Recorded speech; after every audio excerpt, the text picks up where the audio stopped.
Je suis évaluateur, je sais vous le dire. Chaque jour qui passe, il y a une activité qui est prévue. Et il faut savoir avoir un résultat. Ou soit on est dans les produits, les extras, ou soit on est dans les effets, ou soit on est au niveau de l'impact. Et donc, lorsqu'on analyse tout ce qui a été dit, ce sont des stratégies. La bancarisation, chers frères, n'est pas une recette miracle. C'est le lieu commun. Même quelqu'un qui n'a jamais fait les sciences économiques peut proposer la bancarisation.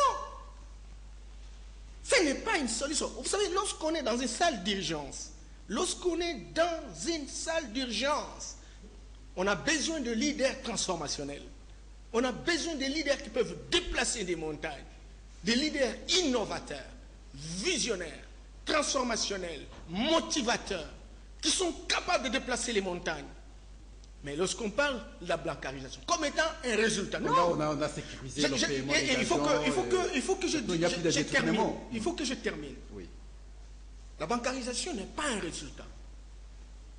La bancarisation est une stratégie pour arriver à un résultat. Ce qui est une bonne chose. C'est une sécurisation. C'est une façon encore que c'est une des recettes, encore qu'on ne nous dit pas combien d'argent on a récupéré et on a fait quoi. C'est pendant une année déjà. On aurait pu savoir cela. Vous savez, un pays comme le Brésil, c'est un pays qui est puissance économique pendant des années. Déjà dans les années 1984, le Brésil était 8e puissance économique. Mais on trouvait 69% de la population dans la pauvreté. Vous savez pourquoi? Simplement parce que ce qui véritablement poussait la promotion économique, tous les dividendes retombaient sur eux. La minorité au pouvoir s'est partagée l'argent. Donc, ce n'est pas le fait qu'on ait récupéré l'argent qui a été volatilisé, encore qu'il faut punir ceux qui véritablement ont été à la base de cela. Aucune décision rigoureuse n'a été prise jusqu'à aujourd'hui. Et donc, on dit non, on a réalisé une performance. Moi, je crois que le Premier ministre, même si véritablement je le soutiens, parce que je sais qu'au moins lui, il a le prérequis, le préacquis pour mener, n'est-ce pas, une dynamique du développement, il doit avoir véritablement été posé pour ne pas se prévaloir beaucoup de succès. Aujourd'hui, il n'y a pas de succès.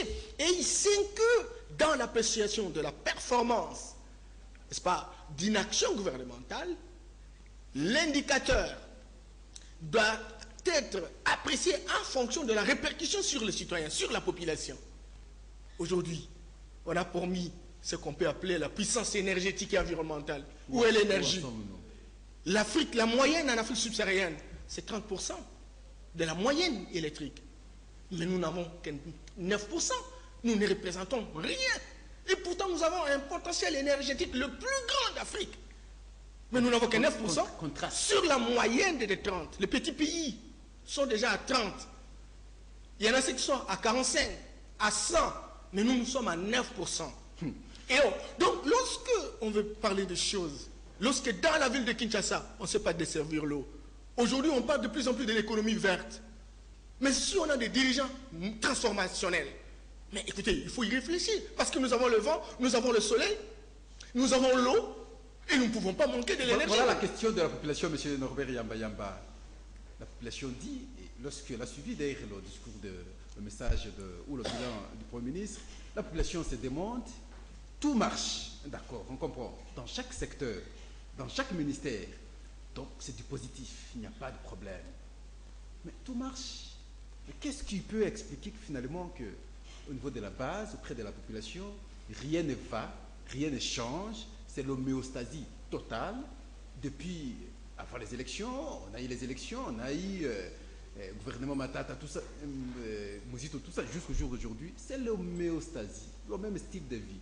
Rien ne change. Comment alors expliquer cela? Si, dans tous les secteurs ministériels, tout va bien. Ça veut dire, non, il ne faut pas dire que tout va bien. Ah, mais c'est ça, c'est l'approche qui est poursuivie par le gouvernement de la République, c'est une approche pédagogique d'entonnoir. Quelqu'un dirait d'arrosoir. Tu vois, quand vous avez votre arrosoir ou votre entonnoir, vous voulez verser l'eau, ce n'est pas le sens inverse. Hein. Vous versez. On appelle ça trickle up en anglais. Le gouvernement qui croit avoir des surdus à l'intérieur pense qu'il est capable de pouvoir travailler pour l'ensemble du territoire national. Et pourtant, que ce soit la conférence nationale, que ce soit l'accord de Saint-City, que ce soit notre constitution, son article 3, avait prévu la décentralisation. La décentralisation suppose la répartition des compétences entre le pouvoir central, le pouvoir provincial et le pouvoir local. La décentralisation suppose le partage des ressources, le partage des charges entre les différents niveaux d'atterrissage. Pourquoi? Simplement parce que nous sommes un pays de 2 345 000 km². Et nous ne pouvons pas gérer cette république à partir de Kinshasa seulement. Le Katanga, c'est la même dimension que la République fédérale d'Allemagne. Le Katanga, c'est plus que le Japon. La province orientale, c'est la Grande-Bretagne réunie, Luxembourg, donc tous les Schengen réunis. Kinshasa seulement, c'est plus que Bruxelles. Non, Bruxelles, c'est 80 fois. La Belgique, c'est 80 fois. Luxembourg, c'est 120 fois. Le Rwanda, c'est 100 fois. Mais